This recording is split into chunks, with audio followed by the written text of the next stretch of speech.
Today is November 11th, and this is Citrus TV Now. I'm Elizabeth Gottleib, and here are today's top stories. Honorary street signs are set to recognize the Syracuse 8, a group of black football players who protested against racism in SU athletics. Their boycott in the late 1960s brought national attention to discrimination in college sports. The city is honoring them with the installation of street signs along Walnut Avenue and Waverly Avenue. Nearly 200 people rallied outside the Syracuse Federal Building demanding the release of two upstate medical employees who were detained by ICE last month. The public came together to fight for the married couple, Alex Gonzalez and Jan Vasquez, holding signs saying, "Bring them home." They demand for immigrant rights and an end to what they call unjust detentions. SNAP recipients in Onondaga County will receive their full benefits by Thursday for the month of November. After some residents reported delays in receiving their monthly aid, county officials said all payments for November will be done by this week. New recipients as of November 1st will see a delay in their benefits. According to the county, if the shutdown ends this week, the program will open November 24th. The Syracuse Housing Authority and project developer McCormick Baron Salazar announced the beginning of the second phase in the city's 15th ward on Monday. The phase begins work at the corner of Burt and State Street, including installation on vapor barrier and soil excavation. The transformation project seeks 125 affordable senior housing units, with a second phase running through the winter. An upstate New York man has been arrested after allegedly sending a violent threat to a holiday event.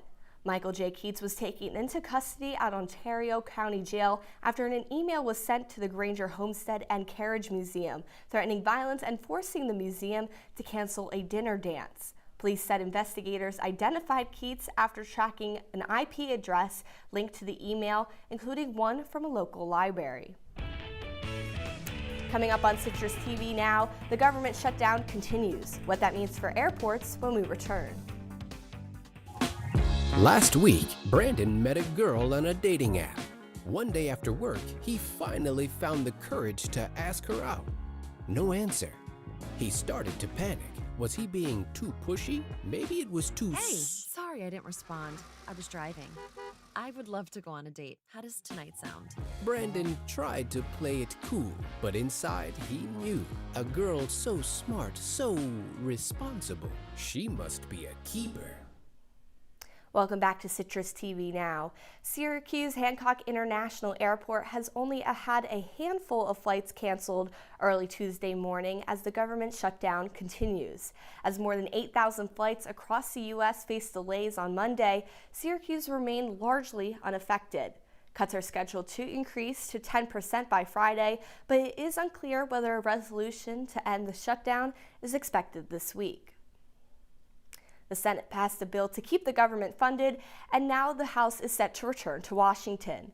The bill would fund the government through January 30th, providing money to government agencies for the remainder of the fiscal year. The move comes as Americans already feel the effects of the shutdown, including veterans losing SNAP benefits. Well, we finally got some snow in Syracuse, and our weather anchor, Verna, is here in studio. Roman, does it look like a winter wonderland out there? Yeah, Elizabeth, I wrote it down for a reason. It is a winter wonderland, and we're all just walking in because it's a beautiful, beautiful snowy day out, but not so beautiful if maybe you don't like the cold or the snow.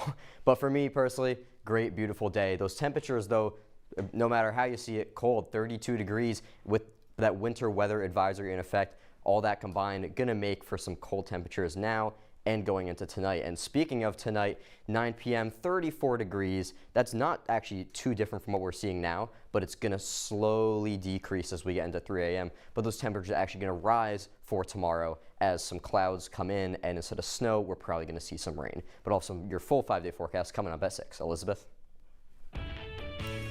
Thanks, Roman. Coming up on News Live at 6, our Lucy Schaefer takes us through the brand new opening of SU's Creator Economy Center. That's all the time we have for you today on Citrus TV Now. For more of the latest, follow us at Citrus TV News on X and Instagram. I'm Elizabeth Gottlieb. The news continues in an hour. Have a great night, Syracuse.